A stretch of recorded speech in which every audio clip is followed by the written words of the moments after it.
So, Madra John Madden here in Diamante, Mexico, with a dog who I don't know that this dog has a name. I haven't given him a name yet, her. That one's Muffaluffaluff or something like that, who gets very little love, hangs out around the restaurant a lot, but they also shoo him out on a regular basis. And when the baby, the 3-year-old, stepped on his tail the other day, he gave her a very sharp warning bark. And that's all it was. I was right on the scene. I was exactly there. He made no move to bite her. But they got all concerned about had he bitten her, was he a biting danger. They've got 3 dogs tied up in the backyard regularly because they do have a history of biting. So that's their life, is being chained up all day. These dogs have a lot of freedom compared with the average American dog. In some ways they have a good life, but they have nobody loving them. People just ignore them mostly. And when dogs realize that I'm going to pay attention to them and give them love, then of course they come to me. That one's been my regular, and he's kind of giving her the space today. He's backing off. He doesn't want to be in too close to her space, but he's the one who mostly stays under my table in there these days and follows me out here. So it's a lot like people. People mostly don't get developed. The average child does not have a parent who has a clue about who they really are. Not a clue, even with all our modern psychology. They don't realize that this is a divine being, an infinite being capable of so much, so much.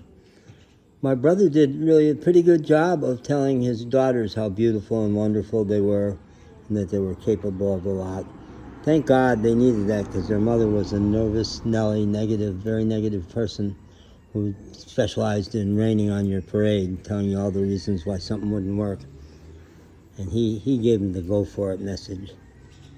I have been really fortunate in my lifetime, not so much from my child rearing, which didn't succeed very well in that regard, but all the people I've been exposed to since, from spiritual teachers to professional teachers, mentors, friends, wise friends.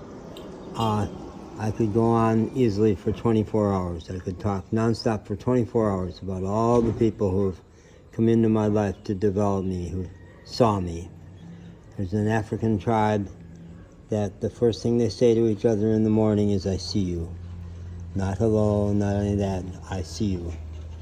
And that's what we hunger for, isn't it? For people to see us. And I just reached out this morning to an old Asheville friend who we were really tight, not personal friends, but her name is B.J. Harden Jones, and she teaches Byron Katie's The Work. And I did a whole lot of that with her at one point. So she knew me really well as I knew myself. I mean, I mostly had no idea who I really was back then. But in the work, they specialized in challenging your beliefs, which is pretty good because our beliefs are pretty untrustworthy. I love the bumper sticker that I first saw in Asheville, "Don't believe everything you think." People assume that whatever's going on in their brain must be true, but it's sure not. And this girl, woman, female, mujer, is going, wow, this guy thinks I'm worth something. That's pretty great. Pretty great. Pretty great. And it's Monday morning. You can tell from the hustle bustle in this town. Going on to 8 o'clock.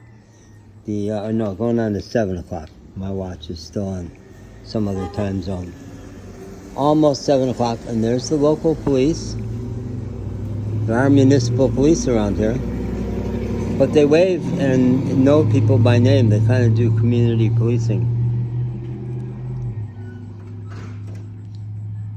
And I'm heading off to the big city of Martinez today, just to get out of Dodge and have another experience, and also to check with the AT&T store. Maybe I can switch my phone plan over to that.